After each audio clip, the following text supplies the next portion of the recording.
Hello guys, তো দেখো আজকে আমি ক্লে দিয়ে একটা ওয়াটার স্লাইম বানাবো। তো আমি কিন্তু অনেকদিন ধরে এইগুলো ভিডিও ছাড়ছি না, কারণ এগুলো ভিডিওতে অনেক সময় লাগে।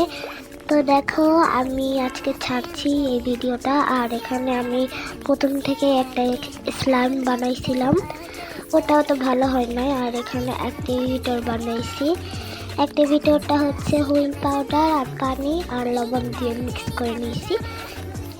এই দেখো এখানে একটা হচ্ছে ক্লে নিয়েছি, তারপরে পানি দিয়ে দিয়েছি।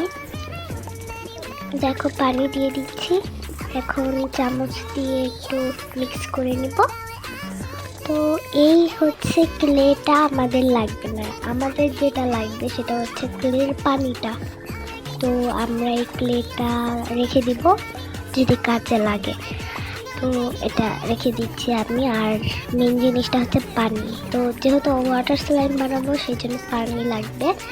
আর এখানে দেখো আমি গ্লু দিয়ে দিচ্ছি, বেশি বেশি করে ক্লিয়ার গ্লু দিব, তাহলে ভালো হবে এটা। এই যে আমি অনেক বেশি ক্লিয়ার গ্লু দিয়ে দিয়েছি যাতে ভালো হয়। আর এখানে অ্যাক্টিভিটরটা আমি দিয়ে দিচ্ছি 1 চামচ, তারপরে আবার হচ্ছে দিয়ে দিব অ্যাক্টিভিটরটা। তো অ্যাক্টিভিটর দেওয়ার কারণ হচ্ছে অ্যাক্টিভিটরটা দেওয়ার সঙ্গে সঙ্গে যে জমাট বেঁধে যায়, সেই জন্য অ্যাক্টিভিটর দেওয়া। আর অ্যাক্টিভিটর দিয়ে দেখো অনেক জমাট বেঁধে গেছে, আরও অ্যাক্টিভিটর দিতে হবে। তো তারপরে অনেক সুন্দরভাবে জমাট বাঁধছে। আমি এই যে অ্যাক্টিভিটরটা দিয়ে দিলাম, এখানে একটু কম অ্যাক্টিভিটর দিয়েছি।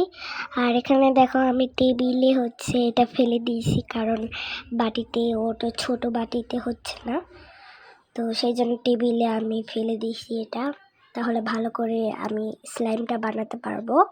আর দেখো এই যে স্লাইমটা আমি ঢেলে নিয়েছি, এখন এই যে বানানোর পালা। বানিয়ে তো নিয়েছি, কিন্তু আর একটু করতে হবে, অ্যাক্টিভিটর দিতে হবে। আমি এখানে হাত দিয়ে অ্যাক্টিভিটরটা দিয়ে দিচ্ছি।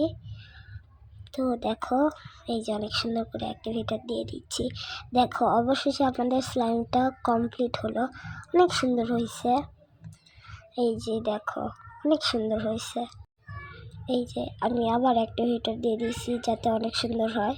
তো এই যে প্রথমে স্লাইমটা অনেক খারাপ হয়েছে, তারপরে এটা ভালো হয়েছে। তো আজকের ভিডিও এই পর্যন্তই, বাই বাই।